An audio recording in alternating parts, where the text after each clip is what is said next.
Hello, I'm Joseph Wu and I'm a graduate student at Cambridge. In this video, I'll explain the slippery slope argument, a rhetorical strategy that is sometimes compelling, but other times fallacious. Let's start off with an example to see how it works.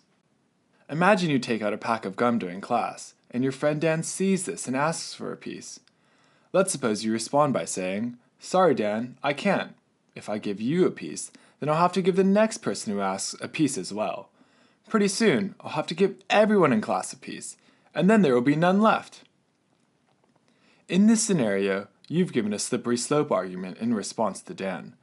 A slippery slope argument claims that once one event occurs, other related events will follow, and this will eventually lead to undesirable consequences. The basic idea is that once you take that first step down the slope, such as giving Dan a piece of gum, then you keep slipping down until you reach the disaster at the bottom, like providing everyone in the class gum. To see this more clearly, another way to think about slippery slopes is as a chain of events. If you give Dan gum, then everyone else will see. If everyone else sees, then they will also ask for gum. If everyone else asks, then you'll have to give the entire class gum. Therefore, if you give Dan gum, then you have to give the entire class gum. To clarify the general structure of the argument here, let's take this chain of events as premise 1. Premise 2 would then be, giving the entire class gum is unacceptable. Premise 3, you should not do what's unacceptable. Conclusion, therefore, you shouldn't give Dan gum. How convincing is this slippery slope argument? Here are 3 questions we can ask to highlight some possible objections. First, are any of the claimed effects really that bad? This question evaluates how undesirable the bottom of the slope really is. For example, Dan could object that actually, it would be great to give the entire class gum, since then everyone would have minty breath. And if that's right, then Dan can challenge the second premise by arguing that, in a sense, giving the entire class gum is acceptable. Second, are any of the claimed effects actually likely to follow? This question evaluates how slippery the slope actually is. Perhaps one link in the chain of events does not lead to the next, which would lead us to reject the first premise. For instance, Dan could argue that even if everyone sees you give him gum, no one else will ask for a piece. If this is right, then the slippery slope has a stopping point, and the argument is unsound.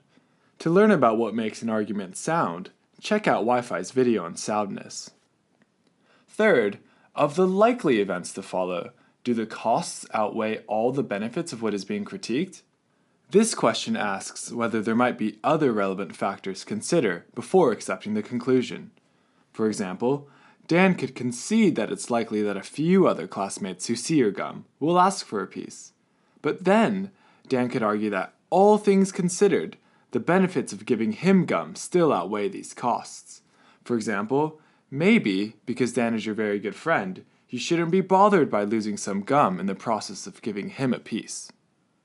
Now that we have a good sense of how to identify and respond to slippery slope arguments, let's consider a slightly different version of them. Suppose I'm driving 66 miles per hour on the freeway, and I'm pulled over because the speed limit is 65. I might argue to the police officer that I shouldn't get a ticket, since going only 1 mile per hour over the limit is insignificant.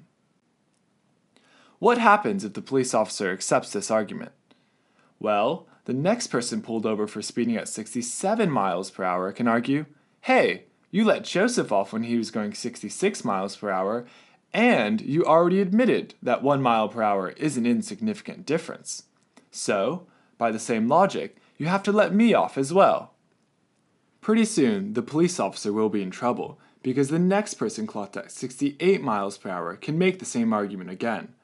Eventually, the officer will have to let everyone off without a ticket, no matter how fast they are going. The logic of this argument is extremely slippery, because the first few steps are the easiest to take.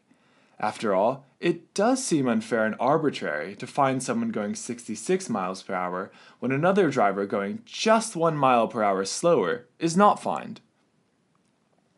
But note what happens when the officer accepts my initial argument. 2 important premises are granted. First, 1 mile per hour is not a significant difference in speeds. And second, If 65 miles per hour is acceptable, then so is 66. The trouble comes when this first premise is applied again to the difference between 66 and 67 miles per hour, and then 67 and 68 miles per hour, and so on. Once this type of argument gets started, it may be too late to decisively stop it, at least without being inconsistent. You're on the slippery slope, sliding down to an absurd conclusion. Here's one last example for viewers to evaluate on their own. In 2012, the mayor of New York City proposed a ban on large sugary drinks in city restaurants. While some favored the ban for the sake of public health, others opposed it. One common argument against it was this: the proposal restricts my freedom of choice. If the government can tell me I can't buy large sodas, then what is the government going to tell me next? What time to go to bed? How big my steak should be? How plausible is this slippery slope argument? To answer this, use the 3 questions introduced earlier to evaluate it, and let us know what you think in the comments. Variations of the slippery slope argument are everywhere. While they are sometimes compelling, other times they are not. Have you heard of a slippery slope argument recently? If so, please share it below. Thanks for watching. To subscribe to Wireless Philosophy on YouTube, click here.